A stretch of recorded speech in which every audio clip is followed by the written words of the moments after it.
አደጋ ላይ ነሽ አስቱ፣ ሁሌ ዘወትር አደጋ ላይ ነሽ። ቀን ቆንጆ ቀን ስላንቺ ስለሌለ ማለት በቀኖች ሁሉ ውስጥ ሸፍጦ አድፍጦ የሚጠብቅሽ ጠላት አለ። በምንድን ነው የምታመልጨው? ህግውን እንዳትረሺ፣ የእግዚአብሔርን ህግ አትርሺ አስቱ። ቡም ቡም። በቃ ራሴ ማንቃት አለብኝ።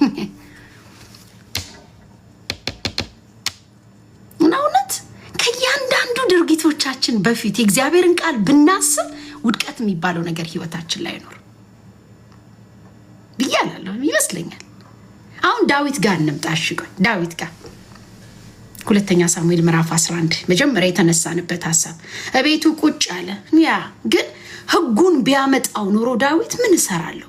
ታቦቱ እኮ እዛ ነው ያለው። ምንድን ነው የምሰራው እዚህ?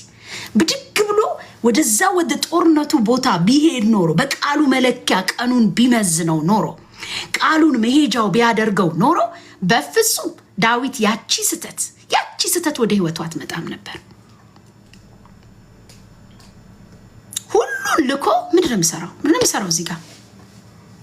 አንዳንድ ጊዜ በማንገኝበት ቦታ ምንድን ነው የምትሰሪው አስቱ? ምንድን ነው የምትሰሪው እዚህ ቤት? ምንድን ነው የምትሰሪው እዚህ ቦታ? ምንድን ነው የምትሰሪው?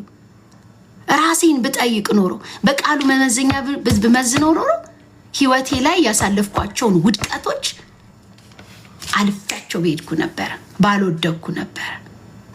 ከእያንዳንዱ ከመብላቴ በፊት መመዘኛ የእግዚአብሔር ቃል ቢሆን፣ ከመጠጣቴ በፊት መመዘኛዬን የእግዚአብሔር ቃል ባረገው ነው።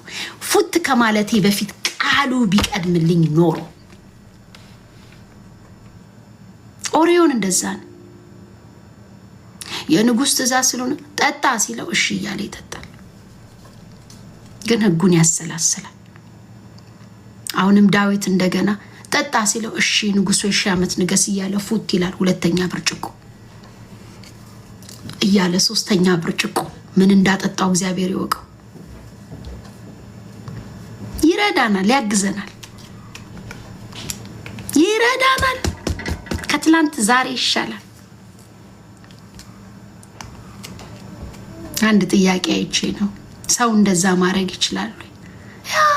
ያው ቃሉ ላይ እንደምታዩት በቃ መንገዴ በአፈር የተለወሰ ነው፣ አንቀጥልም፣ በዛው ግስግስ እንዳናደርግ ያነሳናል።